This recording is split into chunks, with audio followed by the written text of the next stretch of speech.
Okay, this is the pre-class notes for section 3.1. This is our graphing chapter that we're starting. So the things that we're going to review in 3.1 that we will kind of also touch on in class too is reviewing the rectangular coordinate system, plotting basic ordered pairs, and using two formulas that you do need to memorize, the distance and the midpoint formula, which are in this set of notes. Excuse me. So first of all, we want to make sure we understand how an ordered pair works. An ordered pair is an X or a Y. They use AB generically, but for most of us, we use an X-axis and a Y-axis. And so our X-axis and Y-axis are perpendicular to each other. The X-axis is the one that runs left to right. The Y-axis is the one that runs up and down. This whole system creates four quadrants. They use Roman numerals, and it starts in the top right and goes counterclockwise. This is also called the Cartesian coordinate system. Most people just call it rectangular. And then the origin is that point in the middle, which is 0, 0. So when we plot points, we always start at the origin, and the first number, x, tells us right or left, and the second number tells us up or down. So we find where those two values end up meeting. Now, this is all just kind of telling you the same things I was just saying. Plotting points is very easy as long as you know how to use your directions. So this is just a picture with a bunch of different points plotted out already. We're going to plot the following. 0, 0, and if it says to label, which most of the time it will if you're just plotting points, you put the letter next to it. B is 1, negative 1. So 1 tells me right, negative 1 tells me down. So that's B. C is 3. Sorry, that one didn't stay. So 1, 2, 3 to the right, and then down 1, 2, 3. D is negative 1, positive 1, so that is left 1 and then up 1. And then E is negative 3, positive 3, so left 3 and then up 3. Now, if you look at that, those end up all being in a line together. It's hard to see because of my letter being right there. And they want us to describe the set of all points in the form A, comma, negative A, where A is a real number. So this is actually the equation that no matter what Y is, X is always the opposite of it. So this is actually the linear equation, which we don't expect you to understand this yet. We're just kind of giving you an idea. Whatever Y is, so if Y was 2, X would be the opposite of it, so it would be negative 2. Or if X is positive 3, when you plug it in, Y would equal negative 3. Okay? This is, like I said, something you have to memorize. You need to know the distance formula. If you have 2 points, you take the difference between the X coordinates, you square that, you add it to the difference between the Y coordinates, and you square that, and then we take a square root. What people don't realize is that the distance formula is a right triangle. It's Pythagorean Theorem. So if this is P1 and this is P2, we find out how far apart the X's moved, how far apart the Y's moved, and then because of Pythagorean Theorem, A squared plus B squared equals C squared, which is for us our distance. So instead of having D squared, we take a square root. So that's where they get that formula. Just in case you were wondering the connection, this is geometry.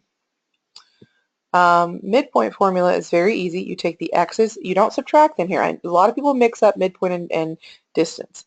In the distance formula, you subtract the x's, you subtract the y's, you square them, and then you add the totals together. In the midpoint formula, you just average them. So averaging means add and cut in half. Add and cut in half. This is the best way to remember it. The average of the x coordinates is for the x coordinate of the midpoint, and the average of the y coordinates is the y coordinate of the midpoint. So all we're going to do today on these notes, because like I said, this one was very short, is we're going to do a distance and midpoint formula for both of these. So the distance, that went way up there. Let me restart that one. The distance, that's wanting to add a bunch of extra marks, so let me erase that real quick. So erase that one, erase this one. It's not wanting to erase. Okay. The distance equals the square root of x2 minus x1 squared plus y2 minus y1 squared. Sorry. So just think about labeling this. This is x1 and y1 because they both come from the first ordered pair. This is x2 and y2 because they come from the second ordered pair. So my distance would equal, this would be 4 minus negative 2 squared plus 6 minus negative 5 squared. The minus and negatives are going to turn into positives, so this would be 4 plus 2 squared plus 6 plus 5 squared. That makes this 6 squared plus 11 squared. 6 squared is 36. 11 squared is 121. Notice the square root comes down with me each time. If you add those together, that would be 157.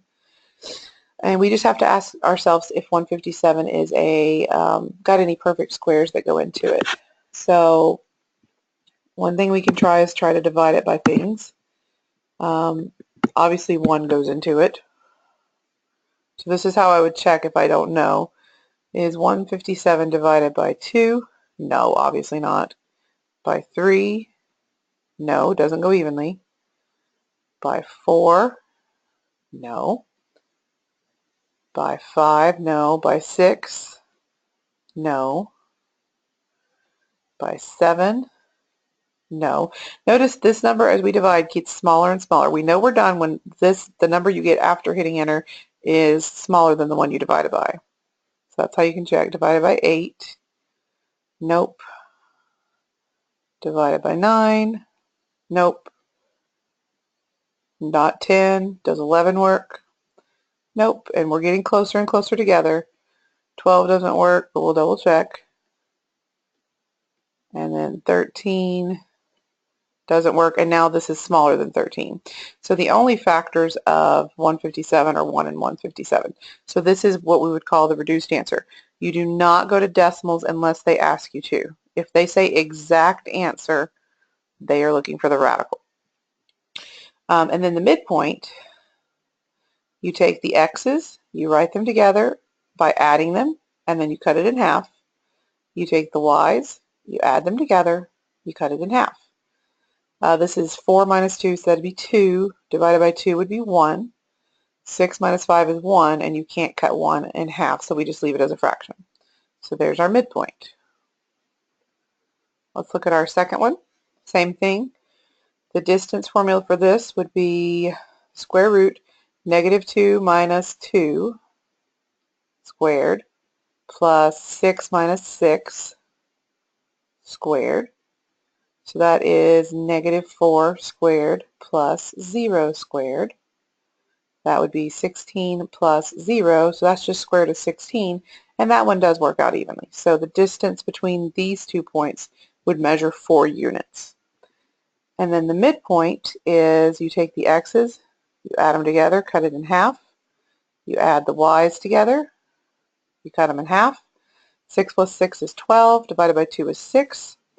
2 plus negative 2 is 0, divided by 2 is still 0. So that is how you find a distance and a midpoint.